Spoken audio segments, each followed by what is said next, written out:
The best way to get better at programming is to practice. And in this example, we're going to look at using the grid layout system in Java in order to create a layout for our GUI application.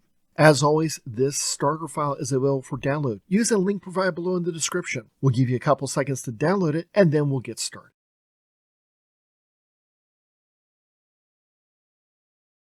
All right, so let's get started. We got things set up just like we did in our previous example. We've got 5 buttons, we've got our title and all those default things set up. All we need to do is go in and create our grid layout. So what I'm going to do is go in here and I can say grid layout.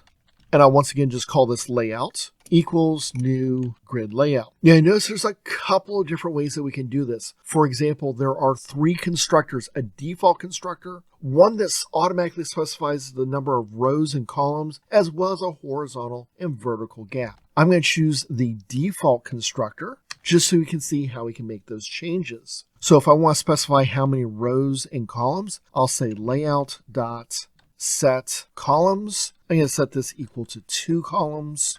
And then layout.set rows. And once again, I'm going to set this to 2.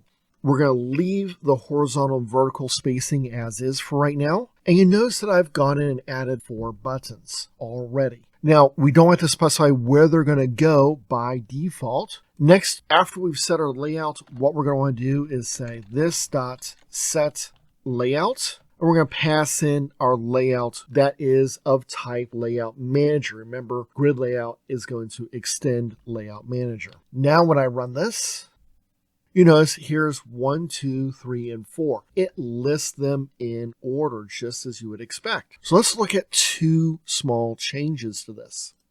First, what happens if I want to change the order? Well, when I add, I can also specify where it's going. So I can say button 3, for example, comma, and then put a constraint or an index into this. So here's where it shows the object constraints, or here's an example where I can specify an index. Remember, indexing in Java starts at 0, so I'm going to say 1, which is going to be actually my second item.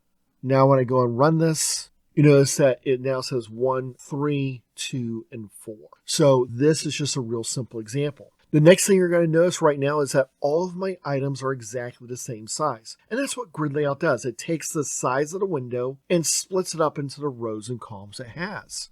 If I resize this, you notice that my buttons also change in size. So this is something I can't really get rid of, except if I want to change my horizontal or vertical gap, which right now is 0. So I'm going to close this, come in here and say layout.set hgap. This is my horizontal gap. By default it's 0. I'm going to specify 10.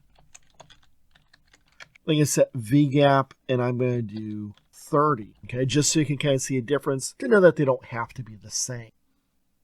When I do that, notice my vgap or vertical gap is much bigger than the horizontal gap. My window stays the same. My buttons in this case have shrunk. And if you go back and look at our previous examples where we used text boxes and drop-down combo boxes and list boxes and things like that, you'll notice that they always took up all that space. So this is one kind of downside of the grid layout, but it has its purpose in place. Now the next question you're going to ask is, well, I have 5 buttons. I've listed 4, and it's a 3 and a 2. What happens if I add that 5th button? Well, we're going to say this.add, and I'm going to say btn5.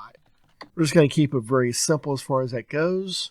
And when we run this, you're going to see something very interesting. Java said, oh, wait a second, we can't fit all these elements. Let me adjust my layout. And so it added an extra column, which is what it does by default. It adds that extra column. So that way it has enough places to put all of our elements. It kept them all in the same order as what they're supposed to be. 1, 3, 2, 4, and 5. Remember, 3 was set to a different index, but otherwise it made things very, very simple and easy for us to lay out. And that's the whole idea of the grid layout, is a nice, very ordered and organized layout system. Hopefully you found this example helpful. If so, please give the video a like and consider subscribing to see more examples on how to get better at programming.